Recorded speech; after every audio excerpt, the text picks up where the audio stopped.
আমরা এই ইতিহাসের পাতা থেকে যদি আমরা কিছু ইনস্ক্রিপশন মানে হচ্ছে যে, যেমন ধরুন যে বিভিন্ন জায়গায় যে লেখা জোখা এগুলো ছিল, তো আরবরা যখন তাদের ইসলাম প্রচার শুরু করে এবং ইসলামের ভিত্তিতে আশেপাশের অঞ্চল যখন একের পর এক দখল করে তাদের সাম্রাজ্য বিস্তার করতে থাকে এবং একই সঙ্গে তারা ইসলামকেও প্রসারিত করতে থাকে।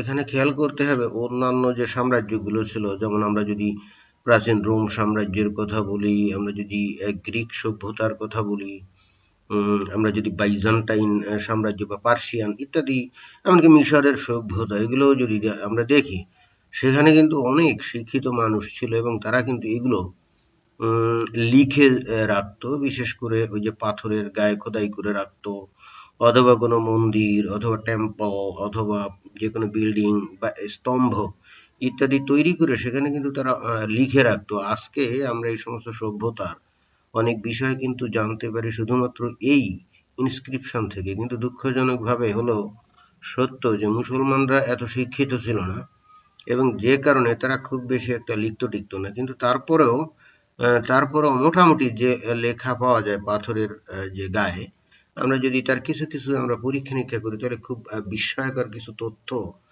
আমরা পেতে পারি। যেমন উদাহরণস্বরূপ 662 থেকে 63 খ্রিস্টাব্দে, অর্থাৎ নবী মারা যাওয়ারও প্রায় 30 বছর পরে, 42 হিজরিতে তখন অলরেডি কিন্তু মুয়াবিয়ারা ক্ষমতা দখল করে ফেলছে এবং তখন মুয়াবিয়ার একটা লিখিত স্ক্রিপ্ট মানে এই ইনস্ক্রিপ্ট এটা কিন্তু পাওয়া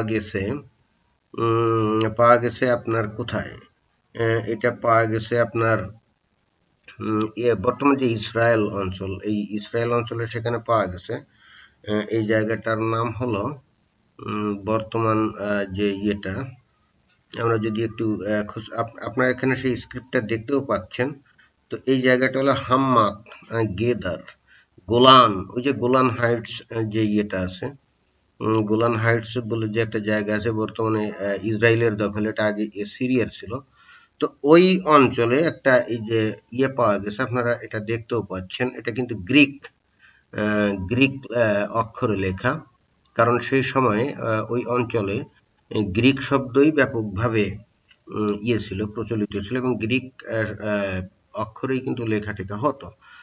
আমরা কিন্তু বিস্ময়ের সঙ্গে খেয়াল করি যে যে ইনস্ক্রিপশনটা যে লেখা হচ্ছে, দেখুন যে স্টার্টিং দেয়া হয়েছে একটা ক্রস চিহ্ন দিয়ে। নবী মারা যাওয়ার 31 বছর পরে আমরা যদি মুয়াবিয়াকে সেই হোসেন হাসান মারা যাওয়ার পরে অবশেষে একটা পর্যায়ে তো মুয়াবিয়াই খলিফা হিসেবে ক্ষমতা দখল করলো, তাই না? কিন্তু দেখেন যে নবী মারা যাওয়ারও 30 বছর পরে তারা কিন্তু খ্রিস্ট ধর্মের সেই ক্রস চিহ্ন দিয়ে লেখাটা শুরু করছে। আপনারা ভালো করে খেয়াল করুন। যদি যেহেতু ওই যে ইনস্ক্রিপশন একটু অপরিষ্কার অরিজিনাল, এখন সেটাকে যদি পরিষ্কার করে দেখা যায় তাহলে দেখুন যে একেবারে পরিষ্কার ক্রস চিহ্ন দিয়ে এটা শুরু করা হচ্ছে। এখন একজন ইসলামের খলিফা, আমরা যাকে জানি ইসলামের খলিফা হিসাবে, তো উনি ক্রস চিহ্ন দিয়ে তার বক্তব্য শুরু করছেন এবং আমরা তার এই বক্তব্যটাকে যদি অনুবাদ করি, আমরা সেখানে কি পাই? দেখুন যে এখানে লেখা হচ্ছে, the translation of the inscription is, এখানে 1 নম্বরে বলা হচ্ছে, in the days of the servant of god Muawiya, the commander of the faithful, Amirul Mu'minin, the hot baths of the people there are saved and revealed by Abdul Allah, son of Abu Hashim, the governor, on the 5th of the month of December, on the second day of the week, in the 6th year of the indiction, in the year 726 of the colony, according to the Arabs, মূল যে ইয়েটা সেখানে আছে, Greek শব্দ এখানে আছে কাতা আরাবাস, অর্থাৎ আরবদের অনুযায়ী, the 42nd year, for the healing of the sick under the care of Ioannes, the official of Gadara. তো এই ইনস্ক্রিপশনটা সেখানে আছে এবং এখানে মুয়াবিয়ার নাম আমরা দেখছি। এবং খেয়াল করুন এখানে কতগুলো ইম্পর্টেন্ট বিষয় আছে। নাম্বার 1 আমি যেটা বললাম যে ক্রস চিহ্ন দিয়ে শুরু করা হয়েছে। নাম্বার 2 এখানে মুয়াবিয়াকে কিন্তু বলা হচ্ছে কমান্ডার অফ দ্য ফেইথফুল, আমিরুল মুমিনিন, খলিফা না। এখানে কিন্তু অ্যাড্রেস করা হচ্ছে আমিরুল মুমিনিন অর্থাৎ বিশ্বাসীদের নেতা বা বিশ্বাসীদের সর্দার বা বিশ্বাসীদের নেতা। এখানে বলা হচ্ছে না যে কমান্ডার অফ দ্য ফেইথফুল, না বলে এখানে বলতে পারতো খালিফ অফ দ্য খিলাফা, না। তার মানে দেখা যাচ্ছে যে খলিফা শব্দটাও কিন্তু তখন উৎপত্তি হয়নি। এই খলিফা শব্দ বা খলিফা পদের যে উৎপত্তি এটা আরো অনেক পরে। অবশ্য আমরা তো ইতিহাস টিতিহাস ঘাটি না, ঘাটার প্রয়োজন মনে করি না। আমাদেরকে যা শিখানো হয় সেগুলো আমরা শিখি। আমাদেরকে জানতে হবে যে খলিফা পদের এই বিষয়টা আমরা জানতে পারি কখন, এরও অন্তত আরো 200 বছর পরে যখন হাদিস লেখা হয়, যখন ইসলামের ইতিহাস লেখা হয়, সেখানে খলিফা শব্দটা ব্যবহৃত হচ্ছে। কিন্তু নবী মারা যাওয়ার 30 বছরের মধ্যেও আমরা দেখছি যে যাদেরকে আমরা বলি যে যারা নাকি ইসলামকে প্রতিষ্ঠিত করেছিল, যারা ইসলামের খলিফা ছিল, তারা তখন ক্রুশ চিহ্ন ব্যবহার করছে এবং তারা নিজেদেরকে খলিফা বলেও কিন্তু পরিচয় দিচ্ছে না। এ থেকে পরিষ্কার যে জিনিসটা সেটা হচ্ছে যে তখনও অর্থাৎ নবী মারা যাওয়ারও 30 বছরের মধ্যে ইসলাম কিন্তু আজকে যেভাবে আমরা দেখি সেভাবে কিন্তু তখনও পরিচিত ছিল না। তখনও এই ইসলামকে মনে করা হতো, খ্রিস্টিয়ানরা মনে করতো এটা খ্রিস্টান ধর্মের একটা দলছুট, একটা অংশ, একটা গ্রুপ বা উপদল বা দল। মানে বর্তমানে যেমন অনেক ইয়ে আছে না, ওই যে খ্রিস্টানদের মধ্যে ওই যে ক্যাথলিক, প্রোটেস্ট্যান্ট বা মুসলমানদের মধ্যে ওই যে শিয়া সুন্নি এগুলো আছে না, ওই রকম মনে করা হতো। এবং যে কারণে মুয়াবিয়া নিজেও কিন্তু ওই যে যীশু খ্রিস্টের ক্রুশ চিহ্ন ব্যবহার করত। আপনারা চিন্তা করে দেখছেন যে কি ভয়ঙ্কর একটা ব্যাপার। অর্থাৎ ইসলাম যে তখনও তার ফরম্যাটে আসেনি, এই ইনস্ক্রিপশন কিন্তু তার প্রকৃত উদাহরণ। আমার মনে হয় যে অনেকের কাছে এটা নতুন লাগতে পারে, কিন্তু আমরা তো আসলে এতদিন ইতিহাসের দৃষ্টিকোণ থেকে আমরা তো আমাদের এই ধর্মটাকে ব্যাখ্যাও করি না, ইতিহাসের ধারাবাহিকতায় আমরা আমাদের ধর্মটাকে জানিও না। কিন্তু আমরা যেটা দেখলাম যে মুয়াবিয়ার শাসন আমলে অর্থাৎ উমাইয়া খিলাফতের একেবারে প্রথম দিকে, নবী মারা যাওয়ার প্রায় 30-32 বছর পরেও আজকে যে ইসলাম জানি সেই ইসলাম তখনও ছিল না। এবং তারা বস্তুত ইসলাম ধর্মের যে আজকে যেমন একেবারে সুসংবদ্ধ একটা ইসলাম আমরা দেখি, এই জিনিসটা তখনও ছিল না এবং তখনও সম্ভবত ভাঙা গড়ার মধ্য দিয়েই চলছিল। যে কারণে মুয়াবিয়া নিজেও সে আসলে পিওর মুসলিম নাকি খ্রিস্টান, নাকি খ্রিস্টানদেরই একটা নতুন একটা ধারা, সেটা নিজেও উনি টের পাননি। এবং এই জিনিসগুলো যে প্রথম তা না, আরো পরবর্তীতে আরো দেখা যাবে। তাই বস্তুত ইসলাম সুসংবদ্ধভাবে সর্বপ্রথম চালু হয় এর ওপরে বিশেষ করে আব্দুল আল মালিকের সময় থেকে। অর্থাৎ আব্দুল আল মালিক ক্ষমতায় যান কত 685 খ্রিস্টাব্দে, নবী মারা যাওয়ারও প্রায় 55 বছর পরে। এই 55 বছর পর থেকেই বস্তুত ইসলাম খ্রিস্টান ধর্মের যে পরিচয় তা থেকে মুক্ত হয়ে আজকের সুসংবদ্ধ যে ইসলাম এদিকে রূপান্তর হতে শুরু করে। কিন্তু প্রকৃতপক্ষে ইসলাম আরো একেবারে আজকের মতো রূপ ধারণ করে বেসিক্যালি আব্বাসীয় খিলাফতের আমলে। এর আগ পর্যন্ত আজকে যে ইসলাম জানি, এই ইসলাম তখনকার মানুষ আসলে জানতো না। এটা হলো সোজা সত্যি কথা। এবং আপনারা বলবেন যে এইটা যে তার সময়কার তার গ্যারান্টি কি? দেখুন এখানে বলছে যে according to the Arabs 42nd year. 42nd ইয়ার মানে কি? মানে হচ্ছে যে 42 হিজরি। তার মানে নবী যে 622 খ্রিস্টাব্দে যে কথিত হিজরতের কথা বলা হয় সেখান থেকেই তো প্রথম হিজরি, তাই তো? সেখান থেকে 42তম বছরে, অর্থাৎ এটা কিন্তু হিজরি। এবং এখানে একটা জিনিস খেয়াল করেন যে হিজরি সন বলে যে একটা সন আছে, হ্যাঁ, আরবদের একটা হয়তো ক্যালেন্ডার তারা তৈরি করছিল এবং 622 খ্রিস্টাব্দে এমন কিছু একটা ঘটনা ঘটেছিল যার প্রেক্ষিতে তারা ওই বছর থেকে একটা সন গণনা করা শুরু করে। কিন্তু সেটাকে তারা হিজরি বলতো না, তারা অ্যারাবিক ইয়ার বলতো। অ্যারাবিক ইয়ার বলতো। এখন অ্যারাবিক ইয়ার আর হিজরি ইয়ার তো আপনি যদি এক করে ফেলেন তাহলে তো সেটা হবে না। যেমন বাংলা ইয়ার একটা নির্দিষ্ট সময় এটা তৈরি হয়েছিল, সেভাবেই চলে আসছে, সেটা ঠিকই আছে। কিন্তু আমরা তো এটাই জানি যে হিজরি যে সন, এটা চালু হয়েছিল যে আমাদের নবী উনি মক্কা থেকে মদিনা হিজরত করে গেছিলেন, ওইটার প্রেক্ষিতে, তাই না? এখন দেখুন যে মুয়াবিয়া পর্যন্ত তার ইনস্ক্রিপশন যেটা লেখা হচ্ছে তার নামে, সেখানে কিন্তু হিজরি হিসাবে গণ্য করা হচ্ছে না। অর্থাৎ 42তম বছরটাকে তারা বলতেছে যে অ্যারাবিক ইয়ার। যদিও আমরা জানি যে অ্যারাবিক ইয়ার আর হিজরি ইয়ার একই, কিন্তু যে জিনিসটা আমরা টের পাচ্ছি সেটা হলো যে হিজরি বলে যে একটা ইয়ার আছে, মানে ওইটাই যে আসলে হিজরি সেটা কিন্তু এখানে উল্লেখ করা হচ্ছে না, উল্লেখ করা হচ্ছে অ্যারাবিক ইয়ার। এবং এই হিজরির যে নামটা, এই বছরগুলো, এই যে নতুন যে সাল নির্ধারণ করা হলো 622 খ্রিস্টাব্দে আমাদের নবীর স্মরণে, তার নাম যে হিজরি হবে এটা আরো অনেক পরে নামকরণ করা হয়েছে। অর্থাৎ তখনও লোকজন এটাকে হিজরি হিসাবে জানতো না। তাই যদি না জেনে থাকে, তাহলে হিজরি সালের যে মানে মূল যে ঘটনা, যেটা নাকি আমাদের নবীর হিজরতের কারণে ঘটেছিল, তাহলে সেই বিষয়টা মানুষ জানতো না। তো তাই যদি জানতো তাহলে তো এখানে হিজরি শব্দটাই ব্যবহৃত হতো, তাই না? এটা কিন্তু খুবই স্পষ্ট। 622 খ্রিস্টাব্দে কিছু একটা ঘটেছিল, তার প্রেক্ষিতে নতুন অ্যারাবিক সাল গণনা করা হলো, ফাইন। কিন্তু সেই যে ঘটনাটা ঘটেছিল সেটা হিজরি বা হিজরত, এটার তো কোনো গ্যারান্টি নেই এখানে। তাই যদি হতো তাহলে তো এখানে হিজরি বলতো। এবং শুধুমাত্র এই একটা ইনস্ক্রিপ্ট নাকি, আমরা যদি আরো অনেক ইনস্ক্রিপ্ট যদি আমরা পরীক্ষা করি, তাহলে দেখবো এরও পরে বহু বছর পরেও কিন্তু মানুষ আসলে হিজরি সন বিষয়টা জানতো না। মানে অ্যারাবিক সাল জানতো, কিন্তু ওইটার নাম যে হিজরি সেটা জানতো না। আমরা আরো কয়েকটা ইনস্ক্রিপশন আমরা পরীক্ষা করে দেখতে পারি যে এই জায়গায় যে ইনস্ক্রিপশনটা দেখা যাচ্ছে, এটা পাওয়া গেছিল, কোথায়? এটা পাওয়া গেছিল, লোকেশনটা হলো হিসমা প্লাটু, তাবুক রিজিয়নে এটা পাওয়া গেছিল। এবং এটার হলো 43 হিজরি, এবং ইংরেজি হলো 663 থেকে 664। এখানে দেখুন যে এই যে এটা কিন্তু অ্যারাবিক হরফ, তাই তো? এখন এই অ্যারাবিক হরফে সেখানে এই যে লিখছে, এখানে যে বিষয়টা আছে সেটা হলো যে the translation of the inscription is given below. I am Suraya, Maula of Bani Uday bin Ka'b. I advise devotion to God and kinship.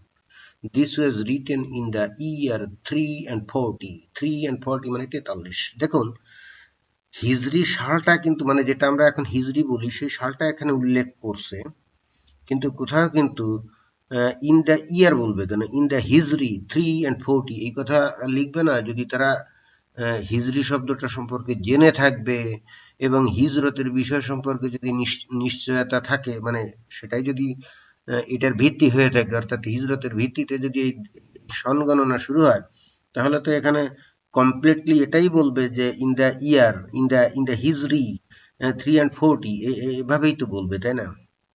যেমন আমরা ইংরেজি সাল যেমন বলি খ্রিস্টাব্দ, খ্রিস্টাব্দ, আর এভাবেই আমরা বলি। অর্থাৎ সেটা যে ওই যে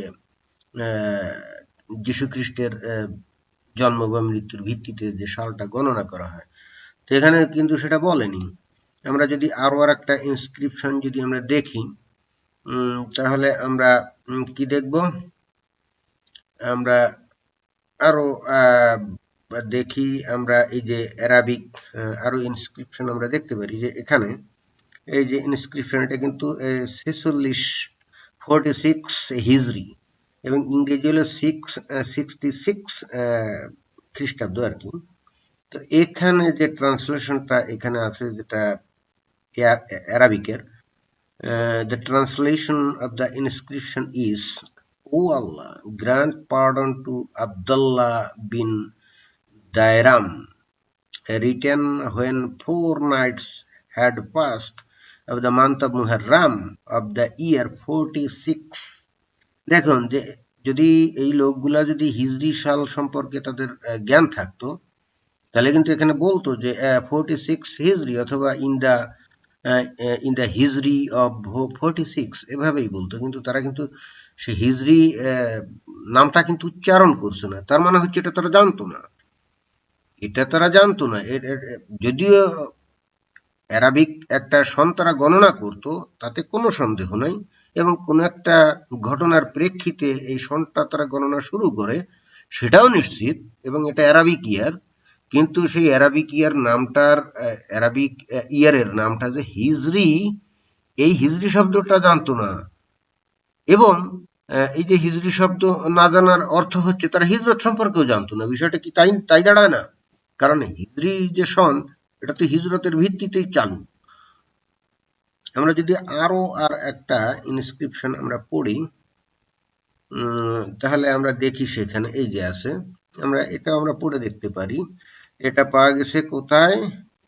এটা পাওয়া গেছে আল খাসনা দার জুবায়েদা, সৌদি আরাবিয়া। এখানে এই ইনস্ক্রিপশনে কি লেখা?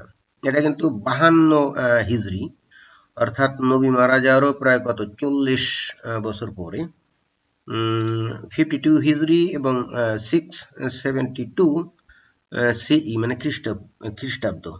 তো এখানে যে ট্রান্সলেশন সেটা একটু পড়ি। The translation of the inscription is, O Allah grant pardon to Hadaiya bin Ali bin Hanaida and written in the year 52। দেখুন যে এখানে ওই যে ইয়ার বলতেছে 52, অবশ্যই এটা অ্যারাবিক ইয়ার, কিন্তু এটা যে আসলে হিজরি, এটাই তো তারা জানে না। যদি জানতো তাহলে কিন্তু তারা হিজরি বলতো, তাই তো? তো এখন যেহেতু তারা হিজরি শব্দটা এখন উল্লেখই করছে না, নবী মারা যাওয়ারও কতদিন পর? প্রায় 40 বছর পর, এবং হিজরতের 52 বছর পর।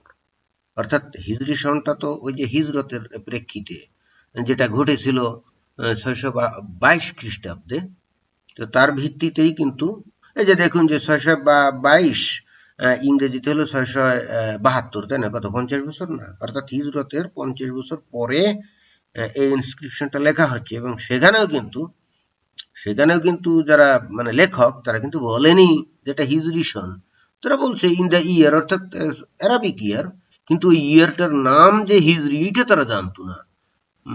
এবং এর দ্বারা কি বোঝা যায়? তাহলে হিজরতের ভিত্তিতে যে ইয়ারটা তৈরি হলো, বিষয়টা এটা মোটেও তা না। যেটা মনে হচ্ছে যে আরো অনেক পরে এসে এই অ্যারাবিক ইয়ারটাকে হিজরতে রূপান্তর করা হয়। সোজা কথা, এই অ্যারাবিক ইয়ারটাকে তারা হিজরতে রূপান্তর করে ওই হিজরতের ভিত্তিতে কিছু কি কাহিনী টাহিনী লেখা শুরু হয়। কেন এই কথা বলছি? কারণ আমরা হিজরতের যে কাহিনী টাহিনী যাই জানি, সেগুলো কিন্তু এই যে এই ইনস্ক্রিপশন লেখারও কমপক্ষে 150 বছর পরে। বুঝতে হবে, আমরা যে কাহিনী থেকে হিজরতের বিষয়গুলো জানি, পুঙ্খানুপুঙ্খ রূপে যে বর্ণনাগুলো জানি, যেমন আলতাবারি থেকে, ইবনে ইসাক থেকে, ইবনে হিসাম থেকে, আমরা যে কাহিনীগুলো জানি যে নবী আবু বকরকে নিয়ে উনি মক্কা থেকে মদিনায় রওনা দিলেন, এবং পথিমধ্যে একটা গুহার মধ্যে গেলেন, ইত্যাদি ইত্যাদি অনেক কাহিনী তো আমরা জানি। কিন্তু আপনাকে বুঝতে হবে ওই কাহিনীটা কিন্তু নবী মারা যাওয়ার 50 বছরের মধ্যে কেউ লেখে নাই, 100 বছরের মধ্যে কেউ লেখে নাই, 150 বছরের মধ্যেও কেউ লেখে নাই, লিখছে 200 বছর পরে। অর্থাৎ এই ইনস্ক্রিপশন লেখারও কমসে কম 150 বছর পরে যে লেখা। তাহলে 150 বছর পরে যে লেখা জিনিসটা সঠিক হবে, নাকি নবী মারা যাওয়ার 40 বছর বা 50 বছরের মধ্যে যে জিনিসগুলো লেখা আছে সেটা সঠিক হবে? যেহেতু আমরা যারা ইমানদার ব্যক্তি, আমরা তো কখনোই আসলে এই ধরনের ইতিহাসের ভিত্তিতে বিষয়গুলো আমরা কখনোই চেক করি নাই, আমরা সেভাবে অভ্যস্তও না। আমাদেরকে ওই যে নবী মারা যাওয়ার 250 বছর পর থেকে যা লেখা আছে, সারা জীবন সেগুলোই আমাদের কানে ঢুকানো হয়েছে, এবং আমরা সেগুলো শুনে শুনেই অভ্যস্ত। আমাদের স্মৃতিতে ওগুলাই সংরক্ষিত, ওর বাইরে আমরা অন্য কিছু চিন্তা করতে পারি না। কিন্তু আমরা একবারও ভাবি না যে হাদিসে এই সমস্ত কথা লেখা, বা যে বায়োগ্রাফিতে মানে সিরাত রাসূলুল্লাহতে এই সব কথা লেখা, যে হিস্টোরিতে এই সমস্ত কথা লেখা, সে আল তাবারি বলি, ইবনে হিসাম বলি, ইবনে ইসাক বলি, সবগুলোর লেখাই কিন্তু নবী মারা যাওয়ার একেবারে কমসে কম 200 থেকে 250 বছর পরে। তো সেখানে এই বিষয়গুলো সবই ইস্তারে লেখা হচ্ছে। হয়ারাজ আমরা দেখছি নবী মারা যাওয়ার পরে 50-60 বছরের মধ্যেও কোনো লোক এই হিজরত সম্পর্কে তাদের কোনো আইডিয়া নেই। অন্য কথায় আমরা যদি মানে ইহুদি নাসারা কাফের যারা বা উটকো নাস্তিক যেগুলো আছে, এরা যদি এখন বলে যে আসলে এই হিজরতের কিসসা কাহিনীগুলা এগুলো হচ্ছে ওই যে ইব্রাহিম নবী যেমন তার বাড়ি থেকে হিজরত করে অন্য জায়গায় চলে গেছিলেন, মুসা নবীও তার নিজস্ব জায়গা থেকে হিজরত করে অন্য জায়গায় চলে গেছিলেন তার ধর্ম প্রচারের জন্য, অথবা যিশুও যেমন জন্মের পর তাকে নিয়ে মিশরে চলে গেল, সেটাও তো এক ধরনের হিজরত।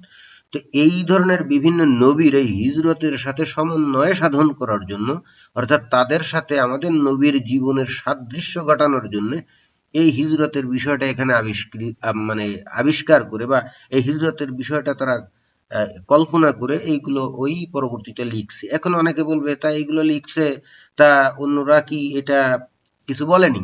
এইখানে কিন্তু একটা বিষয় আমরা মোটেও খেয়াল করি না, সেটা হলো প্রেক্ষাপট। খেয়াল করুন যে ইসলামের যখন পতন ঘটে, তখন যারা ইসলামের পতন ঘটায় তারাই কিন্তু শাসন ক্ষমতায় চলে যায়, এবং চলে যাওয়ার পর তারাই কিন্তু শত শত না হাজার বছরেরও বেশি ধরে তারাই কিন্তু শাসন ক্ষমতায় ছিল, এবং এই যাবতীয় লেখাগুলো কিন্তু তাদের তত্ত্বাবধানেই হয়। বুঝতে হবে, তাদের তত্ত্বাবধানেই হয়। যে ঘটনাটা কিন্তু অন্যদের ক্ষেত্রে প্রযোজ্য নয়। যদি আপনি খ্রিস্টান ধর্মের ক্ষেত্রে আপনি বলেন, তাহলে সেই ধরনের ঘটনা কিন্তু সেখানে প্রযোজ্য না। কারণ যীশু খ্রিস্ট মারা যাওয়ার পরে খ্রিস্টানরা ক্ষমতায় ছিল না। অন্তত মিনিমাম 350 বছর পরে এসে যখন রোমান সম্রাট কনস্ট্যান্টাইন ক্ষমতায় যায়, তখন হয়তো তারা কিছু অতিরঞ্জিত করে অনেক কিসসা কাহিনী লিখে থাকতে পারে, কিন্তু তার 350 বছর আগ পর্যন্ত কোনো রকম এইগুলো করার কোনো সুযোগ ছিল না। এবং তার মধ্যে যারা নিবেদিত প্রাণ খ্রিস্টান ছিল, তারা কিন্তু যীশু খ্রিস্ট সম্পর্কে শত শত না হাজার হাজার ম্যানাস্ক্রিপ্ট লিখে গেছিল। এবং পরবর্তীতে ওই কনস্ট্যান্টাইন যদিও খ্রিস্টান ধর্ম গ্রহণ করেছিলেন, হয়তো বা অনেক ম্যানাস্ক্রিপ্ট তিনি হয়তো ধ্বংস করে ফেলার উদ্যোগ নিয়েছিলেন, কিন্তু সব কিন্তু সেটা সম্ভব না। কারণ ওই যে ফাঁকে ফোকরে অনেক ম্যানাস্ক্রিপ্ট বিভিন্ন জায়গায় তো ছড়িয়ে পড়েছিল, তাই না? সেইগুলো সব কালেকশন করে এগুলো ধ্বংস করা তো সম্ভব না। কারণ যাদের কাছে এগুলো ছিল, যারা ডিভোটেড খ্রিস্টান ছিল, তাহলে এগুলো তো লুকায় রাখতো, তারা তো আর এগুলো বেরোয় রাখতো না। আর সেই তৎকালীন সময় এগুলো সব হাজার হাজার কপি এগুলো তো বের করা সম্ভব ছিল না। এই একই ঘটনা কিন্তু ওই যে ইহুদিদের ক্ষেত্রেও কিন্তু প্রযোজ্য। সুতরাং অনেকে হয়তো বলবে যে হ্যাঁ, তো তখন এই মানে এরা যে সমস্ত কাহিনী লিখলো, কেউ কিছু বললো না। না ভাই, আসলে এরাই তো শাসন ক্ষমতায় ছিল। আমরা যদি দেখি যে নবী মারা যাওয়ার পর আমরা যেটা বলি যে খোলাফায়ে রাশিদুন, তারাই তো শাসন ক্ষমতায় ছিল। তারা মারা যাওয়ার পর হয়তো বিরোধী একটা দল হয়তো ক্ষমতা আসছিল, কিন্তু তারাও তো সেই ইসলামের পথেরই পথিক ছিল। তারা তো আমাদের নবীর যে ইসলাম সেটারই তো অনুসারী ছিল। তাহলে তারা যেটা লিখবে, এবং তার পরবর্তীতে যে আব্বাসীয় খিলাফত আমরা যেটা প্রতিষ্ঠিত হলো, তারাও তো একই পথের প্রতীক ছিল। সুতরাং তারা এক্ষেত্রে ইসলামটাকে তো আমরা দেখি একেবারে নবীর আমল থেকে পলিটিসাইজড একটা ইডিওলজি, একটা ধর্মবিশ্বাস, তাই না? অর্থাৎ এখানে পলিটিক্স হলো বা রাজনৈতিক ক্ষমতার বিষয়টা হলো অঙ্গাঙ্গিভাবে জড়িত।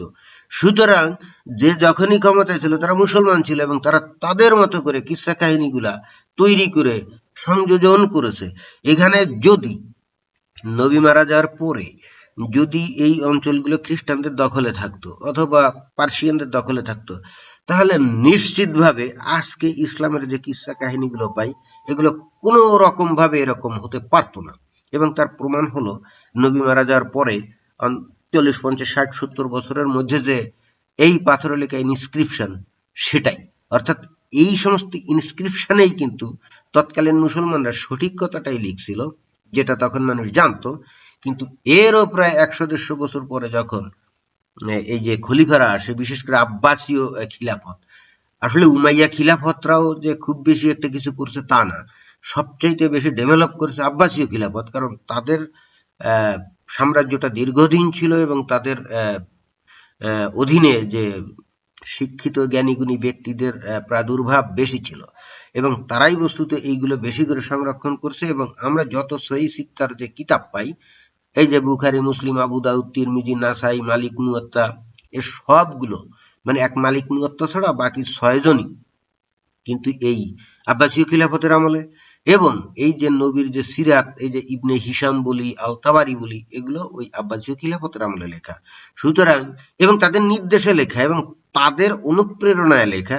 সুতরাং ওই লেখার মধ্যে আব্বাসীয় খলিফারা যেভাবে বলছে সেভাবেই লিখতে হয়েছে।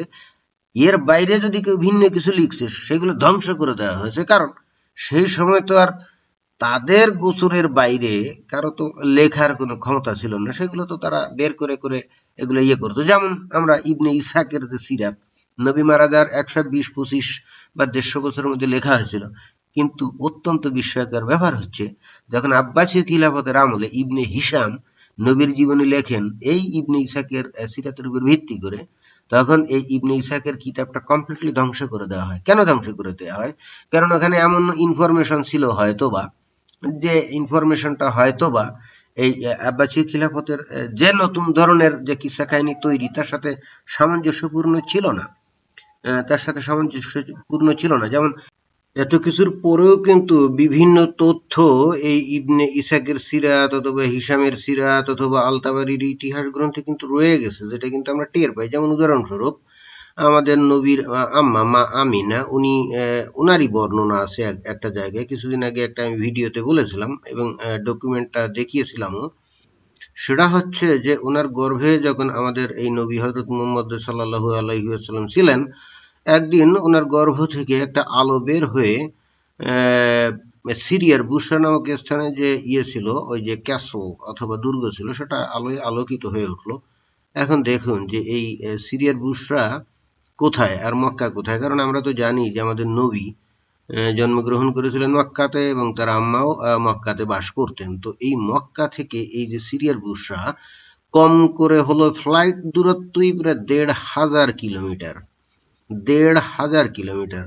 তো মক্কায় বসে অবশ্যই যদিও কাহিনীটা হয়তো অতিরঞ্জিত বা কাল্পনিক, কিন্তু যখন বর্ণনাটা দেওয়া হচ্ছে এটা তো কোনো মতেই বিশ্বাস্য না যে আমিনা ওই মক্কায় বসে উনি দেখলেন যে সিরিয়ার ১,৫০০ কিলোমিটার দূরের কোনো দুর্গ আলোয় আলোকিত হয়ে উঠলো, তাই না? তার মানে এই স্টেটমেন্ট থেকে কি বোঝা যায়?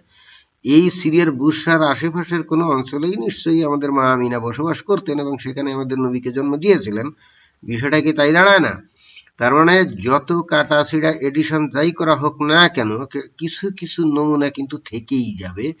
একেবারে 100% কিন্তু সংস্কার করা যায় না, এবং যেটাই কিন্তু বর্তমানে আমরা দেখতে পাচ্ছি এই যে ইনস্ক্রিপশন থেকে। কারণ যে দেখুন এই ইনস্ক্রিপশনগুলো লেখা হয়েছিল তো পাথরে, এখন এগুলো তো ধ্বংস করা যায় না, আর কতটাই বা ধ্বংস করা যাবে? বিভিন্ন জায়গায় নবী মারা যাওয়ার পরে যারা নাকি ডিভোটেড মুসলিম ছিল তারা তো বিভিন্ন জায়গায় এগুলো লিখে রাখতেন, তাই না? তো এইগুলো তো খুঁজে খুঁজে বের করে তখন ধ্বংস করা সম্ভব না। তো ফলে এগুলো কিন্তু টিকে গেছে, এবং টিকে গেছে বলেই কিন্তু এখন এইগুলো পরীক্ষা নিরীক্ষা করে অনেক কিছু জানা যাচ্ছে। যদিও খুব সংক্ষেপে কিছু বক্তব্য এখানে আছে, কিন্তু সেই সংক্ষিপ্ত বিষয়টাই কিন্তু অনেক সঠিক তথ্য আমাদেরকে দিচ্ছে, তাই না? যদি এগুলো হয়তো কিতাব আকারে লিখতো কেউ তখন সেগুলো হয়তো ধ্বংস করে ফেলা হতো। ভাগ্য ভালো যে এগুলো পাথরে লিখছিল, এখন এগুলো তো ধ্বংস করা যায়নি, রয়ে গেছে এবং কালের সাক্ষী হয়ে এখন আমাদের সামনে অনেক তথ্য উন্মোচন করে দিচ্ছে। তো যাই হোক, আমি এটাই আসলে আজকে বলতে চাচ্ছিলাম যে এই যে হিজরতের বিষয়টা এবং হিজরির বিষয়টা, এটা অবশ্যই অনেক পরে রচিত একটা বিষয় ছাড়া অ্যাটলিস্ট এই পাথরে লিখিত ইনস্ক্রিপশন আর কোনো কিছুই বলে না।